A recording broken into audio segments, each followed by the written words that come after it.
সার্জিস এবং হাসানাতে কথা বলে দিল যে আপনারা যদি আইন শৃঙ্খলা ভঙ্গ করেন, আইন নিজের হাতে তুলে নেন, তাহলে আপনাদের সাথে আর আমরা নেই। একটু পরেই জানতে পারি, আমাদের মুরব্বীরা জানতে পারেন যে আমাদের সাথীদেরকে ময়দানে ঢুকে শুধু মারা হচ্ছে তাই না, এভাবে কোনো কুকুরকে মারা হয় না, এভাবে কোনো পশুকে মারা হয় না, এইভাবে তারা মারছে।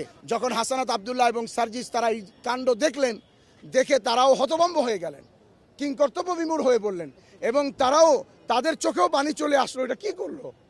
আমরা কার পক্ষ নিয়ে আসলাম? কার কথা বলতে আসলাম?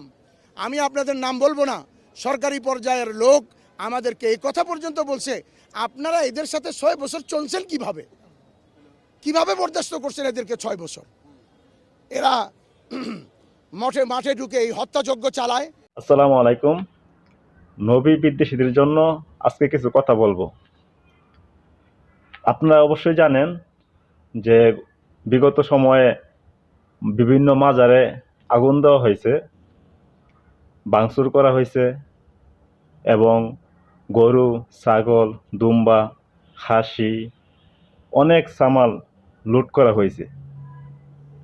মাথায় টুপি দিয়ে আল্লাহ আল্লাহ জিকির করে তারপরে আল্লাহর ঘর মসজিদে আগুন দেওয়া হয়েছে।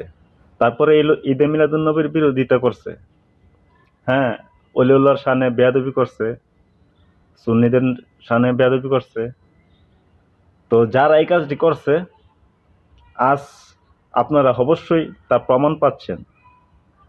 যারা অলিউল্লাহর সাথে বেয়াদবি করে, আল্লাহ পাক বলছেন যে যারা আউলিয়াদের সাথে বেয়াদবি করে তাদের বিরুদ্ধে আমি যুদ্ধ ঘোষণা করি। তার প্রমাণ জাতি পাচ্ছে আজ। হয়তো আপনারা অবগত আছেন যে গত 2 দিন যাবৎ হেফাজত এবং তাবলিগ ওরা যে ইস্তেমার করে, বিশ্ব ইস্তেমার নাম দিয়েছে আর কি। আসলে ইস্তেমার বলতে কিছু নাই, হ্যাঁ। তো হ্যাঁ, বিশ্ব ইস্তেমার নাম দিছে। ইস্তেমারে গেলে বলে হজের সওয়াব পাওয়া যায়, আরো বিভিন্ন কিছু বলে ওরা। তো যারা অলিউল্লাহর শানে বেয়াদবি করছে, নবীজির শানে গুস্তাগি করছে, আজ সেই বেয়াদবির ফল কিন্তু আমরা দেখতে পাচ্ছি। কোথায় দেখতে পাচ্ছি? তাদের ওই বিশ্ব ইস্তেমারের ভিতরে, ওদের ভিতরে গ্রুপ, 2 গ্রুপ হয়ে, হ্যাঁ, এই গ্রুপ বলে এটা, ওই গ্রুপ বলে ওইটা, এই গ্রুপের কথা ওই গ্রুপ মানে না, ওই গ্রুপের কথা ওই গ্রুপ মানে না। ওদের ভিতরে এই ঝামেলা হয়ে আজকে কতগুলা মানুষের জীবন দিতে হয়েছে, এবং শতাধিকের উপর মানুষ অলরেডি হসপিটালে ভর্তি আছে। তো এবং ওদের ভিতরে মারামারি সৃষ্টি হয়ে গেছে, হ্যাঁ। তো এটা হয়েছে আউলিয়া কেরামদের, এটা একটা মানে কি মজেজা বলতে পারেন, হ্যাঁ। কারণ আল্লাহ পাক বলছে যে আমার ওলিদের শানে যারা বেয়াদবি করবে তাদের বিরুদ্ধে আমি যুদ্ধ ঘোষণা করি, হ্যাঁ। তো আল্লাহ পাক ধরে না, ধরলে কিন্তু কারোর ছাড়ে না, হ্যাঁ।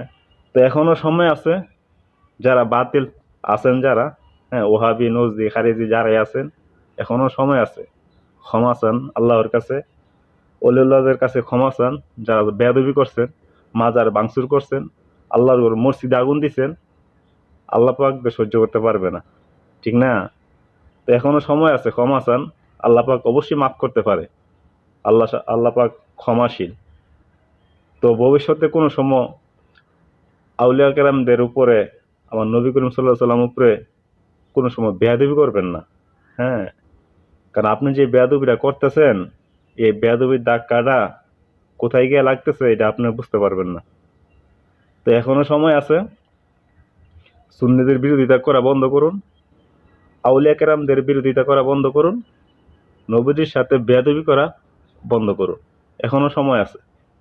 আল্লাহ পাক সবাইকে সঠিক বুঝ দান করুক। আর পরিশেষে একটা কথা বলি, যে আপনারা সবাই আমাদের সুন্নি জামাতের যে ইজতেমা আয়োজন করা হয়েছে আজকে এবং কালকে এবং এর পরের দিন, 3 দিন ব্যাপী, ডিসেম্বরের 19, 20, 21, সবাই যাবেন ইনশাল্লাহ। অনেক ভালো লাগবে, অনেক ভালো লাগবে ইনশাল্লাহ। সবাই যাবেন। আসসালামু আলাইকুম ওয়া রাহমাতুল্লাহি ওয়া বারাকাতুহু।